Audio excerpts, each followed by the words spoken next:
हरे कृष्णा। बहुत सारे इनबॉक्स में क्वेश्चंस आ रहे हैं मेरे पास कि कार्तिक मास शुरू होने वाला है 20 तारीख से, 20 नवंबर से। तो उसको लेके बहुत सारे प्रश्न हैं, बहुत सारे मेरे फ्रेंड्स के या बहुत सारे मेरे इंस्टाग्राम फॉलोअर्स के।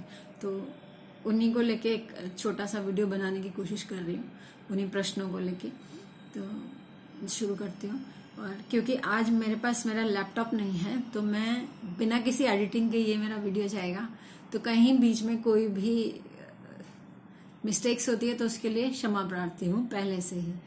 तो कार्तिक मास का पालन कैसे करना है, क्या करना है, विधि निषेध, वो सब एक ही वीडियो में संभव नहीं हो पाएगा। तो जितना मैं प्रश्न मेरे पास आए हैं उन प्रश्नों को लेके इंक्लूड करके मैं जितना कर सकती हूँ उतना मैं एक वीडियो में डालने की कोशिश करती हूँ।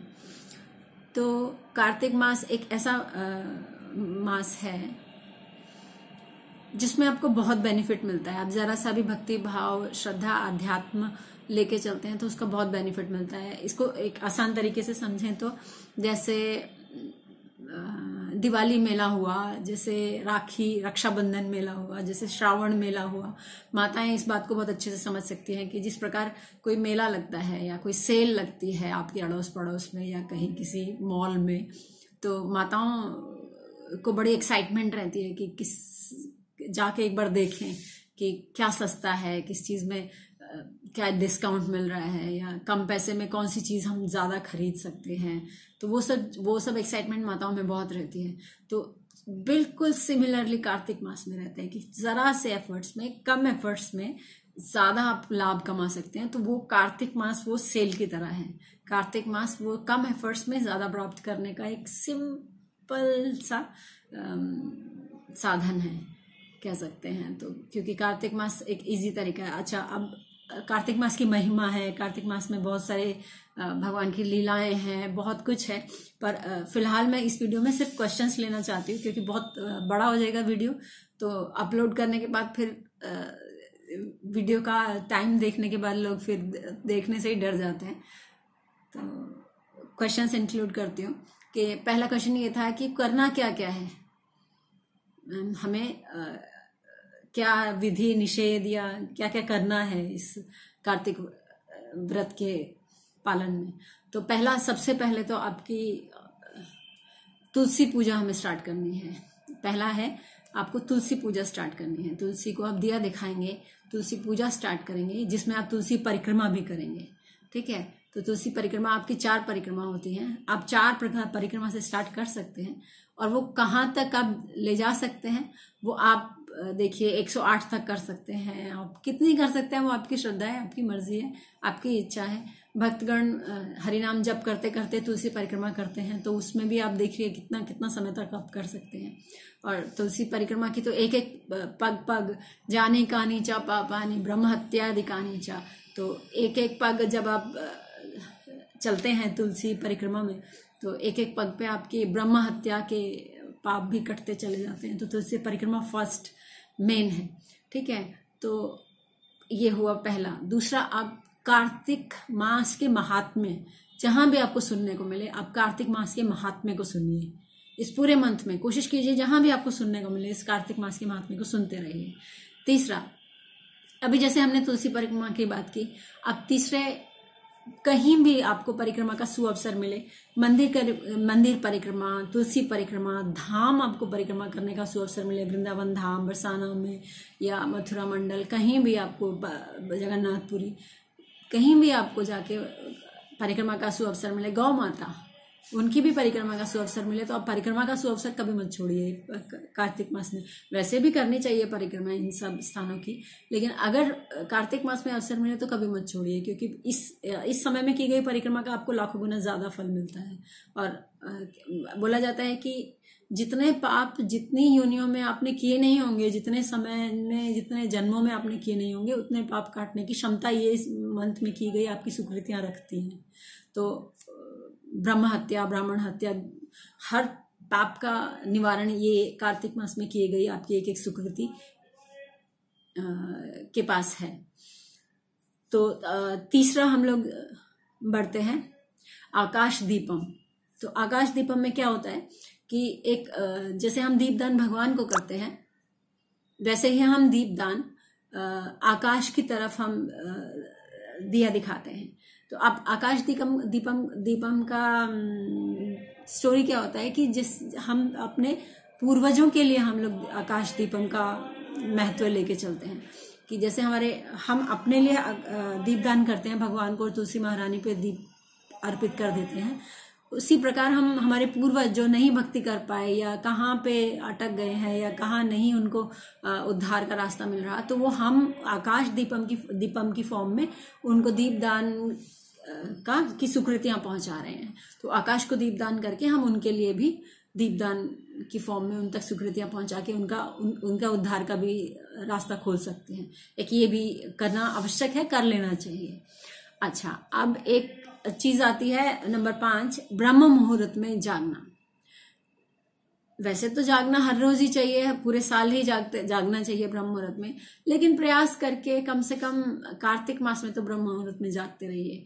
4, 4:30 के आसपास आप ब्रह्म मुहूर्त के समय में 4:30 बजे हमारे मंदिरों में मंगल आरती होती है, तो उस समय तक तो आप उठ के अपना मंगल आरती कीजिए, उससे पहले अपना स्नान कीजिए। तो वो एक आवश्यक चीज है कार्तिक मास में। अब नेक्स्ट पे हम आते हैं कि स्नान। मुझे किसी ने पूछा कि मैं कार्तिक स्नान करना चाहती हूँ तो उसका क्या विधि निषेध है। तो एक वही कार्तिक स्नान का मतलब ही ये होता है कि आप ब्रह्म मुहूर्त में उठ के स्नान कीजिए, वो होता है कार्तिक स्नान का अर्थ। आप 4 से 4:30 के बीच में उठेंगे और उसी वक्त आप स्नान करेंगे, फिर उसके बाद आप अपना जप और या मंगल आरती जो भी आप करना चाहते हैं अपनी आध्यात्मिक प्रगति के लिए वो आप करेंगे। तो कार्तिक स्नान का मतलब बेसिकली होता है, कुछ लोग उसको ये नियम लेते हैं कि ठंडे पानी से स्नान करेंगे, सिर्फ गर्म पानी नहीं लेंगे।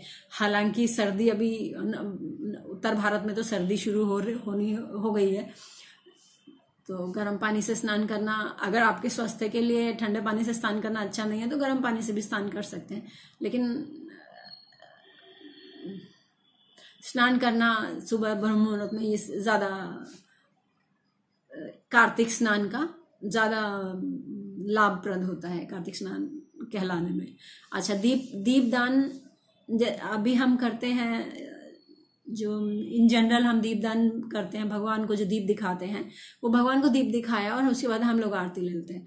लेकिन अभी क्या होता है दीपदान में, भगवान को आप दीप ऑफर करते हैं और फिर उसी दीपक को जाके आप तुलसी महारानी को ऑफर करते हैं और फिर उसको साइड रख देते हैं। ठीक है, ये होता है दीपदान। अभी नॉर्मली तो सब लोग तो नहीं कर पाते ये दीपदान हर रोज पूरे साल, है ना, 365 दिन। तो कम से कम कार्तिक मास में हर रोज आपको दीपदान एटलीस्ट करना चाहिए।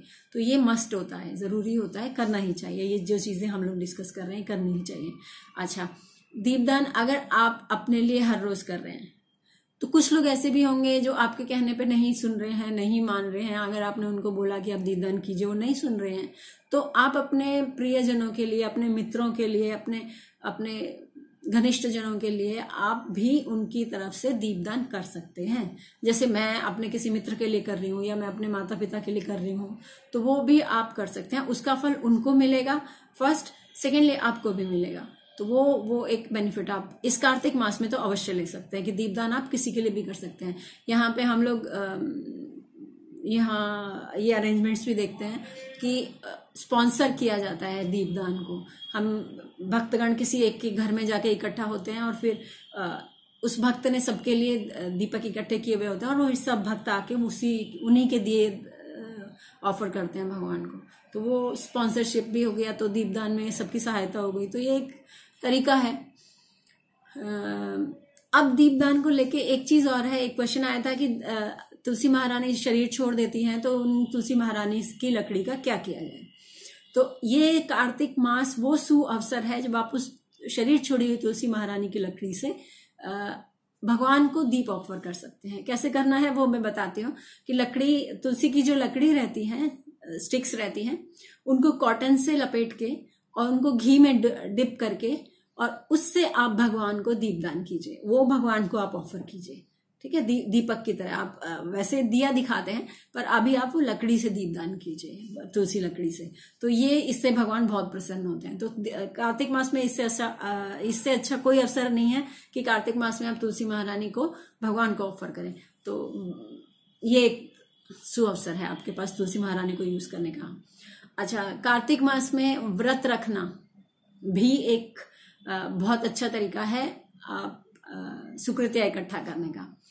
अब क्या व्रत रखें, कैसे रखें, खाएं नहीं खाएं, हमें तो गृहस्थ हैं तो बहुत कुछ करना संभालना पड़ता है, स्टूडेंट है तो हमें पढ़ना भी होता है, भूखे तो नहीं रह सकते।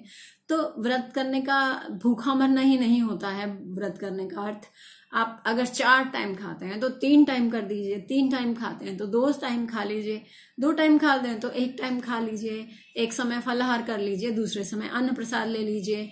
ऐसा इस तरीके से आप किसी भी तरीके से जैसे आपको सुविधा हो उस तरीके से आप फास्टिंग कर सकते हैं। तो व्रत ये व्रत होता है। अच्छा, व्रत उस हद तक मत कीजिए कि आपके स्वास्थ्य पे बनाए। व्रत को स्वास्थ्य के साथ खिलवाड़ करने का साधन मत बनाइए, क्योंकि अगर स्वास्थ्य बिगड़ा तो आप अपना जप नहीं कर पाएंगे, आप अपना हरि नाम जप जो करते हैं वो नहीं कर पाएंगे। तो वो जप के ऊपर किसी भी तरह सेक्रीफाइस कॉम्प्रोमाइज नहीं करना है। तो आपका जप होता रहे, इस हद तक ही आपको व्रत या कोई भी पालन करना है इस कार्तिक मास में। तो वो आप देखिए कितना व्रत आप पालन करने से आप स्वस्थ भी रह सकते हैं और आपका हरिनाम जप भी चलता रह सकता है, क्योंकि वो जप तो आपको पूरे साल भी करना है और कार्तिक मास में तो और अच्छे से करना है। अच्छा, नेक्स्ट आता है भक्तों की सेवा। अब हम देखते हैं कि कुछ लोग हम समझाना चाहते हैं कि आप दीपदान कीजिए या आप व्रत रखिए या आप मंदिर आइए, एटलीस्ट मंदिर आइए। अच्छा, आप मंदिर नहीं आ सकते तो आप एक काम कीजिए, आप मानसिक रूप से भगवान की सेवा कीजिए, मानसिक रूप से आप दीपदान कीजिए। अच्छा, मानसिक रूप से भी नहीं किया जा रहा, चलिए कुछ लोग होते हैं मानसिक रूप से भी नहीं किया जा रहा, तो आप क्या कर सकते हैं, इसका भी एक शॉर्टकट है। इसका शॉर्टकट ये है कि आपसे कैसे भी नहीं हो रहा ना, तो आप क्या करेंगे, उन लोगों की सेवा करेंगे जो लोग ये सब व्रत का पालन कर रहे हैं।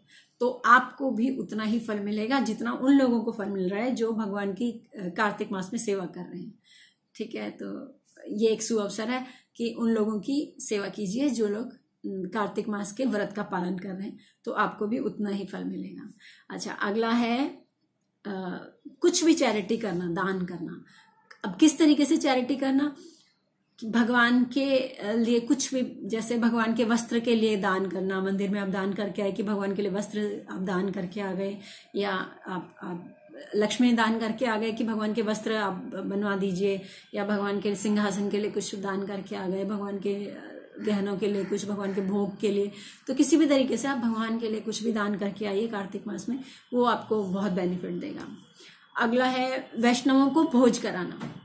वैष्णवों को अपने घर बुलाइए। आपने व्रत रखा है, आप अपने लिए सख्ती से व्रत रखिए, आपके लिए फास्ट, वैष्णवों के लिए फीस्ट।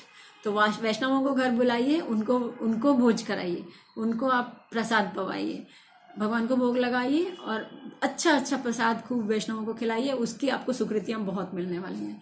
तो ये एक और शॉर्टकट है, क्योंकि वैष्णवों की सेवा करने से तो सुकृतियां और ऑटोमेटिकली आपको मिल ही जाने वाली हैं, और कार्तिक में तो और फिर वो कितने गुना बढ़ के मिलने वाली है। अच्छा, नेक्स्ट होता है, आप हरिनाम तो वैसे भी ले ही रहे हैं पूरे साल।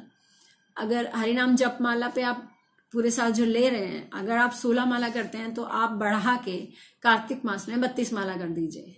आप 2 माला करते हैं तो 4 कर दीजिए। बस आपको ये करना है, जितनी आप माला करते हैं कार्तिक मास में उसके आप डबल कर दीजिए। जरूरी नहीं है कि संख्या बढ़ा के आपको 192 ही करना है, या 108 पे रुक जाइए, या 108 से नीचे नहीं बात करनी है। आप जितनी माला करते हैं पूरे साल उससे सिर्फ दुगनी कर दीजिए कार्तिक मास से, उससे ज्यादा आपको प्रेशर नहीं लेना है, बस उतना सा ही काम करना है। नेक्स्ट आ जाता है, आपको करना है गजेंद्र मोक्ष का पाठ। गजेंद्र मोक्ष हमको मिलता है श्रीमद् भागवतम के 8th कैंटो में, तो 8वें स्कंध में आपको मिलेगा गजेंद्र मोक्ष की प्रार्थनाएं। गजेंद्र की प्रार्थनाएं भगवान के प्रति, वो गजेंद्र मोक्ष के नाम से जानी जाती हैं। आप उनका पाठ प्रतिदिन कीजिए कार्तिक मास में, बहुत लाभ मिलता है उससे भी। नेक्स्ट आता है शिक्षाष्टकम। जो कि चैतन्य महाप्रभु द्वारा कृत है, उसका पाठ कीजिए प्रतिदिन, जो इस्कॉन मंदिरों में हर दिन गाया जाता है, पढ़ा जाता है, तो आप उसका पाठ कीजिए हर दिन। भगवत गीता का 12वां चैप्टर, 12th चैप्टर आप प्रतिदिन पढ़िए, हर रोज पढ़िए श्लोक के साथ। और गोपी गीत को पढ़िए, नहीं पढ़ा जाता सुनिए, तो किसी भी तरीके से, ऐसी गजेंद्र मोक्ष को भी, ऐसे भगवत गीता का भी 12वां अध्याय आप पढ़ नहीं सकते तो सुनिए एटलीस्ट, ठीक है। सुनने का भी वही लाभ है, मत भूलिए कि कलयुग में पढ़ना और सुनना एक ही समान है, उतना ही लाभ मिलता है। तो गोपी गीत का पाठ कीजिए या तो सुनिए। अच्छा, उसके बाद दामोदर अष्टकम है, जब आप दीप दान कर रहे होते हैं, संध्या समय भी, सुबह के समय भी, तो किसी भी समय में भी, तो आप दामोदर अष्टकम गाइए। नहीं गा सकते हैं तो कहीं सुनिए लगा के उसको, ऑडियो टेप, तो उसको सुनने का भी आपको उतना ही लाभ मिलेगा।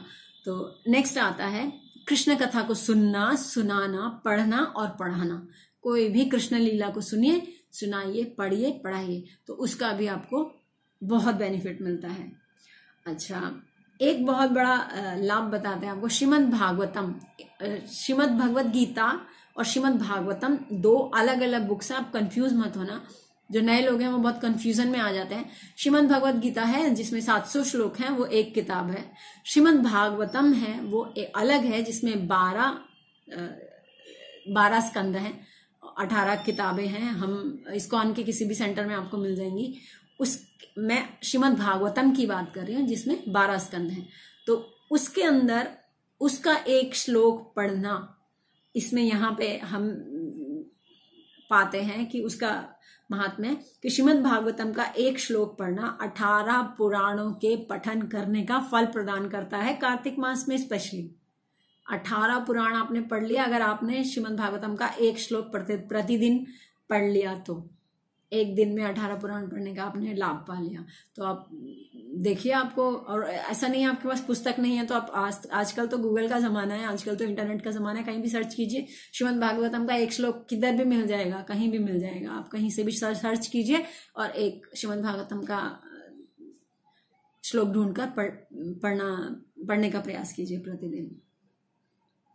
अच्छा, अब देखते हैं कि 3 तरीके से हम लोग भगवान की सेवा में अपने आप को समर्पित करते हैं। एक होता है निषेध, एक होता है विधि, एक होता है स्मरण।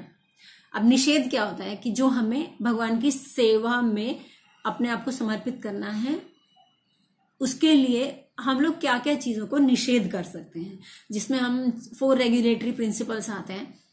वो हम, जैसे हम चाय कॉफी नहीं पीना एंड ऑल ना, प्याज लहसुन नहीं खाना, नो इंटॉक्सिकेशन एंड ऑल, तो वो हमारा निषेध में आ जाता है। अच्छा ठीक है। विधियों का पालन करना, जैसे हरि नाम जप करना, है ना, शास्त्रों का अध्ययन करना, ये गले में कंठी धारण करना या तिलक धारण करना, ये सब हमारे विधियों में आ जाते हैं। तो और थर्ड आता है स्मरण, जो सबसे मुश्किल है, कलयुग में सबसे मुश्किल है। भगवान ने इसको आसान बनाया। विधि निषेध हो सकता है कि किसी को इजी लगे, हाँ कर लेंगे, नो प्रॉब्लम, लेकिन स्मरण जो सबसे कठिन है। तो ये स्मरण, ये 3 विधियों से, ये 3 रास्तों से मैं ये आपको सलाह दूंगी एक शुभ चिंतक होने के नाते, कि निषेध विधि और विधि निषेध और स्मरण, ये 3 तरीकों से कम भगवान का कम से कम एक व्रत पालन अवश्य कीजिए इस कार्तिक मास में। जैसे निषेध, एक चीज कोई भी त्याग दीजिए कि मैं ये चीज नहीं खाऊंगा, नहीं करूंगा, नहीं धारण करूंगा, ये चीज आप कोई भी एक चीज त्याग दीजिए। विधि, मैं ये विधि का पालन करूंगा इस कार्तिक मास में, वो आप कीजिए। थर्ड स्मरण में मैं भगवान की इस लीला का प्रतिदिन गायन पाठन करूंगा, वो स्मरण में आ जाता है कि कोई भी लीला का भगवान का पठन पाठन स्मरण करना, वो स्मरण की विधि में आ जाता है। तो 3 आपका हो गया, विधि निषेध और स्मरण। ये 3 विधियों से भगवान का आप इस तरीके से सेवा का आप व्रत पालन कर सकते हैं। तो ये हमारे कुछ तरीके हो गए। इसके अतिरिक्त आपको कुछ भी क्वेश्चंस होते हैं तो आप मुझे कमेंट सेक्शन में लिख दो, मैं एक और कल वीडियो आपका रिकॉर्ड करके अपलोड कर दूंगी। अभी वीडियो बहुत लंबा हो रहा है और ज्यादा बड़ा वीडियो होने से ऑडियंस को बहुत प्रॉब्लम होती है देखने में, क्योंकि कलयुग है ना, ज्यादा देर तक कंसंट्रेशन करना बड़ा मुश्किल हो जाता है ऑडियंस को। तो इतना टाइम भी नहीं है किसी के पास, सब बहुत बिजी हैं। तो thank you so much. Hare Krishna.